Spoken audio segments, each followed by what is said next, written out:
Frank Sheeran. Am I saying that right? Yeah, you said it right. Under the contract, management can only fire a driver on very specific charges. So, you ever show up late?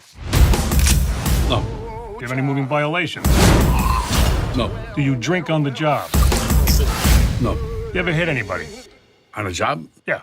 I don't think so. All right, then. We don't have nothing to worry about. You know, I don't care whether you did it or not. That makes no difference to me. Yeah, I know. I'm here to defend you, right? Right.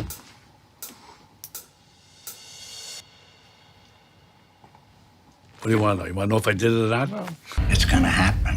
Either way, he's going.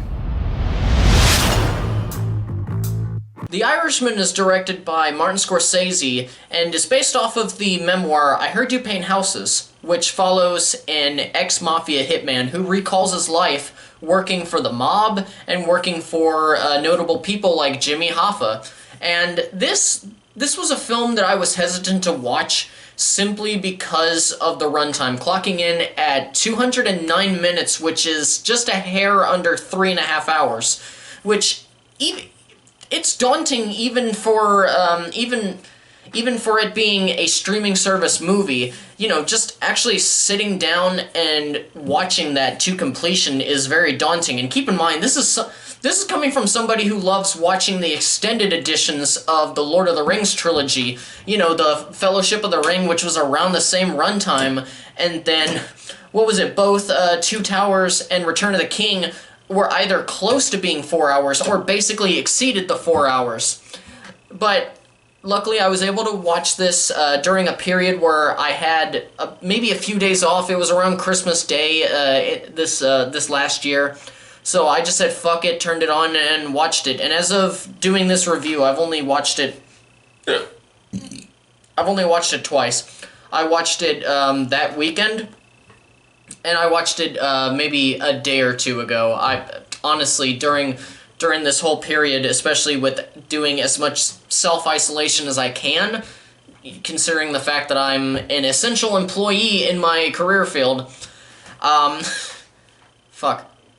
I forgot what I was gonna say. Again, never let me do improv, because this is what happens. And for those of you who are going to accuse me of scripting all of my videos, damn right I do, because you get moments like this, and I start losing my shit, and then we don't go anywhere. So that I stop rambling, I'm just gonna go ahead and do my normal thing. Before I get into my thoughts on a film, I first want to remind you guys, my foot itches.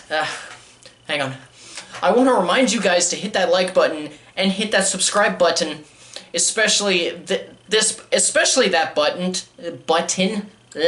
if you're not already a subscriber. And a short disclaimer for those of you who are new to the channel, I use a pro and con setup with my reviews, but I don't usually keep the sections separate, but sometimes I do. I don't know, we'll end up seeing how the overall product of this review emerges as we go through together, and if my foot stops itching.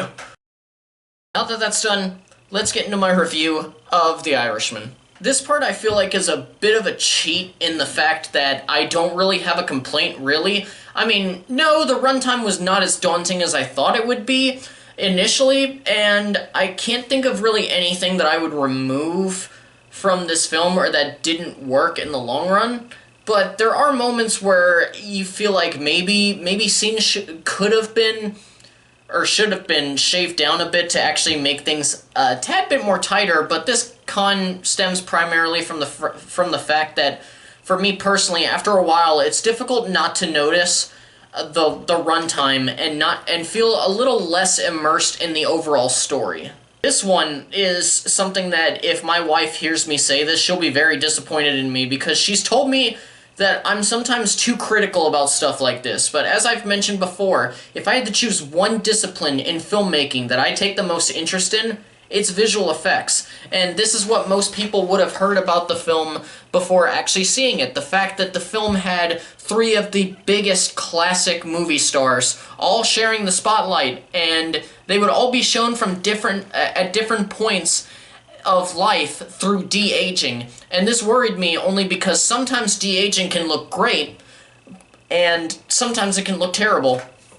The parts where I had the least issue were in the more later years, but still younger than their truer selves, and some of the more middle-aged years. What they did there was impressive, and even throughout, there were a lot of impressive moments where it's not noticeable.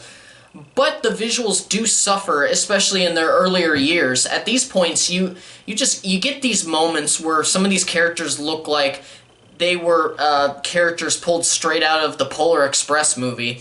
And to me, those scenes were especially jarring, especially those ones where a young Pacino is talking and you see him from the side and it doesn't look like his mouth is moving correctly, and it looks like, I don't know, it looks like he's trying to smile, but at the same time, it just looks kind of stiff. I don't know. Luckily, this wasn't the entire movie, but it was way more than I had hoped for.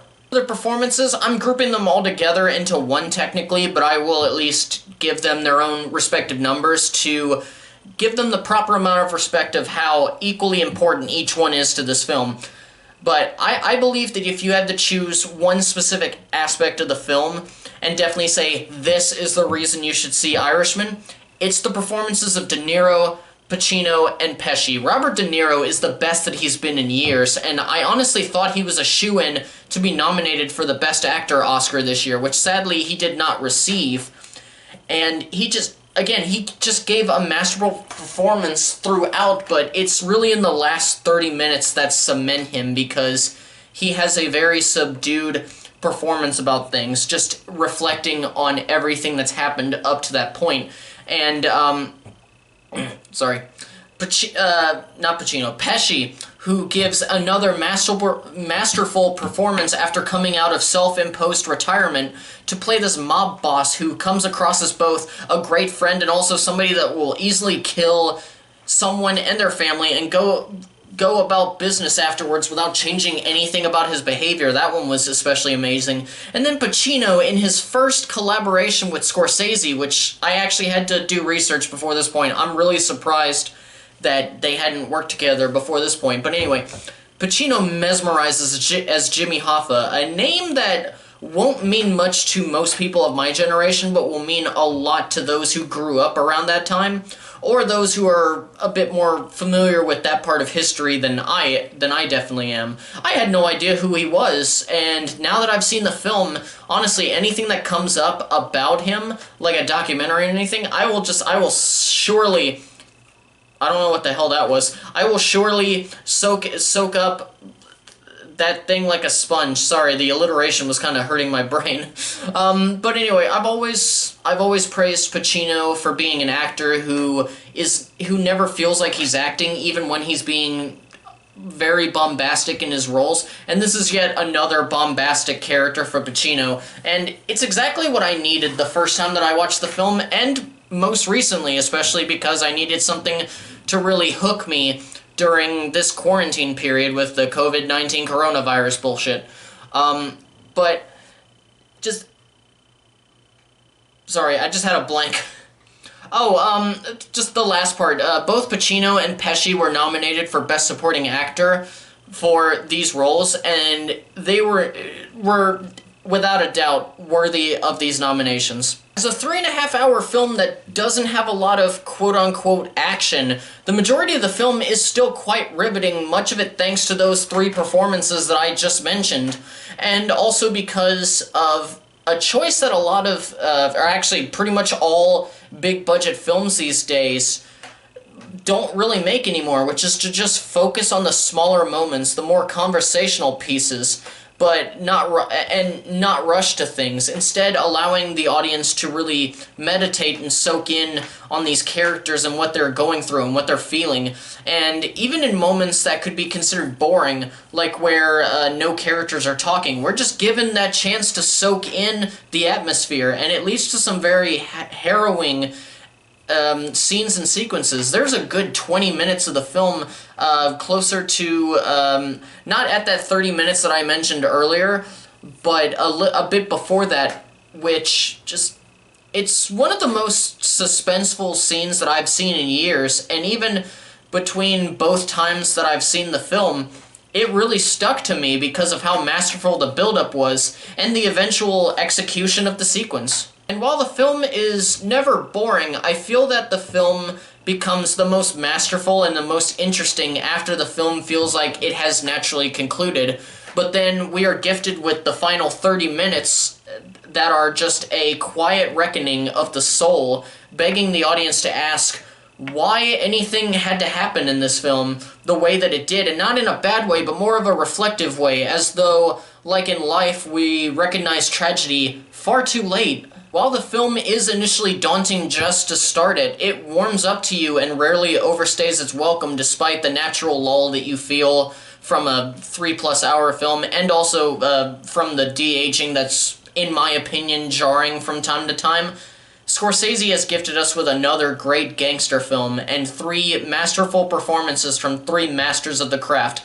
Like I said earlier, I especially recommend this film just for those 3 guys. Thank you guys so much for watching. I hope you enjoyed it. Once again, please don't forget to hit that like button and hit that subscribe button if you haven't already. And as always, farewell until the next video, all of you casual moviegoers and movie fans alike, and keep on being awesome.